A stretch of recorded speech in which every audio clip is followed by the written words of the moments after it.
Hi guys, ಎಲ್ರಿಗೂ ನಮಸ್ಕಾರ. ಎಲ್ರಿಗೂ ವರಮಹಾಲಕ್ಷ್ಮಿ ಹಬ್ಬದ ಶುಭಾಶಯಗಳು. ಆ ದೇವಿ ಆಶೀರ್ವಾದ ಅನುಗ್ರಹ ಎಲ್ಲರ ಮೇಲೂ ಸದಾ ಕಾಲ ಇರಲಿ.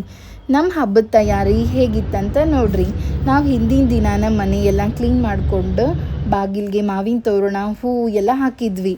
ಹಬ್ಬ ಬಂತಂದ್ರೆ ರಂಗೋಲಿ ಹಾಕೋದು, ಅದಕ್ಕೆ ಕಲರ್ ಹಾಕೋದು ಎಲ್ಲ ಎಷ್ಟು ಚಂದ. ಫಸ್ಟ್ ಅಡುಗೆ ಕೆಲಸ ಮಾಡ್ಕೊಂಡ್ರಾತ ಅಂತ ನಾ ಅಡುಗೆ ಮಾಡ್ಕೊಳಕ್ಕೆ ನಿಂತೆ. ನಮ್ಮ ಯಜಮಾನ್ರ ಡೆಕೋರೇಷನ್ ಮಾಡೋಕ್ಕೆ ಸ್ಟಾರ್ಟ್ ಮಾಡಿದ್ರೆ ಸೊ ಪ್ಯಾರ್ಲಲ್ಲಿ ಇಬ್ಬರು ಕೆಲಸ ಮಾಡ್ಕೊಂಡ್ವಿ. ಹಬ್ಬ ಬಂತಂದ್ರೆ ವಿಧವಾದ ಅಡುಗೆ. ಅವತ್ತಂತೂ ಹೊಟ್ಟೆಗೆ ಫುಲ್ ಹ್ಯಾಪಿ. ಕೋಸಂಬರಿ, ಪಲ್ಯ, ಹೋಳಿಗೆ, ಕಟ್ಟಿನ ಸಾರು ಅಂದರೆ ಒಬ್ಬಟ್ಟು ಸಾರು, ಬಜ್ಜಿ, ರೈಸ್, ಇಷ್ಟೆಲ್ಲ ವೆರೈಟಿ ಆಫ್ ಫುಡ್ ನೋಡಿ ಹೊಟ್ಟೆ ಕಾಯಕತ್ತಿತ್ತು ಯಾವಾಗ ಊಟ ಮಾಡ್ತಾರಾ ಅಂತ. ಬಟ್ ಅವತ್ತು ನೋಡಿದ್ರೆ ಹಬ್ಬಕ್ಕೆ ನೈವೇದ್ಯ ಆಗೋ ತನಕ ಊಟ ಮಾಡುವಂಗಿಲ್ಲ.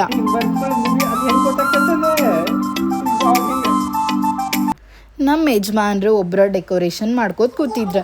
ಇನ್ನು ಇವ್ರು ಒಬ್ಬರ ಮಾಡೋಕತ್ರ ಈವ್ನಿಂಗ್ ಆದರೂ ಮುಗಿಯೋದಿಲ್ಲ ಅಂಥೇಳಿ ನಾನು ಜಾಯ್ನ್ ಆದೆ. ನಾನು ಬಂದಮೇಲಂತೂ ಸಾಹೇಬ್ರು ಫುಲ್ ಖುಷ್.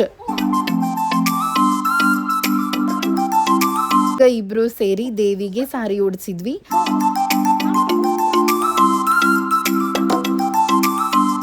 ಆಮೇಲೆ ಪೂಜೆಗೆ ಏನೇನು ಬೇಕೋ ಎಲ್ಲ ಅರೇಂಜ್ಮೆಂಟ್ ಮಾಡಿಕೊಂಡೆ. ದೇವಿಗೆ ಸಾರಿ ಉಡಿಸಿ ಅಲಂಕಾರ ಮಾಡಿ ಒಡವೆ ಎಲ್ಲ ಹಾಕಿದ ಮೇಲೆ ದೇವಿ ಅಂತೂ ಭಾಳ ಚಂದ ಕಾಣತ್ತಿದ್ಲ. ಆಲ್ಮೋಸ್ಟ್ ಎಲ್ಲ ಪ್ರಿಪ್ರೇಷನ್ ಆಯ್ತು. ಇನ್ನೇನು ಪೂಜೆ ಮಾಡ್ಬೇಕಂತ ಅಂದ್ಕೊಂಡ್ವಿ. ಬಾಳೆ ಎಲೆ ಇದ್ದು ಮನೆಯೊಳಗೆ. ನಾನೇನಾದರೂ ಬ್ಯಾಕ್ ಡ್ರಾಪ್ ರೆಡಿ ಮಾಡ್ತೀನಿ ಅಂತ ಹೇಳಂದು ಅವ್ರು ರೆಡಿ ಮಾಡಕತ್ತಿದ್ರ. ನಾವು ದೀಪ ಹಚ್ಚೋದ್ರ ಮುಖಾಂತರ ಪೂಜೆ ಸ್ಟಾರ್ಟ್ ಮಾಡ್ಕೊಂಡ್ವಿ. ಪೂಜೆ ಎಲ್ಲ ಚಂದ ಆತ. ಸ್ವಲ್ಪ ರೆಸ್ಟ್ ತೊಗೊಂಡು ನಾನು ಈವ್ನಿಂಗ್ ನಮ್ಮ ಮನೆ ನೇಬರ್ಸಿಗೆ ಕರೆದಿದ್ದೆ ಉಡಿ ತುಂಬ್ಕೊಳಕ್ಕೆ. ಅವರು ಬಂದಿದ್ರು. ಆಮೇಲೆ ನಮ್ಮ ಬ್ರದರ್ ಇನ್ ಲಾ ಸಿಸ್ಟರ್ ಅವರು ಬಂದಿದ್ರು. ಎಲ್ಲರೂ ಸೇರಿ ದೇವಿ ಆಶೀರ್ವಾದ ಪಡ್ಕೊಂಡ್ವಿ.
ಹಬ್ಬ ಅಂದ್ರೆ ಅದ ಒಂದು ಸಂಭ್ರಮ. ಎಲ್ಲರೂ ಒಟ್ಟಿಗೆ ಸೇರ್ಬೋದು, ದೇವಿ ಆಶೀರ್ವಾದ ಪಡಿಬೋದು.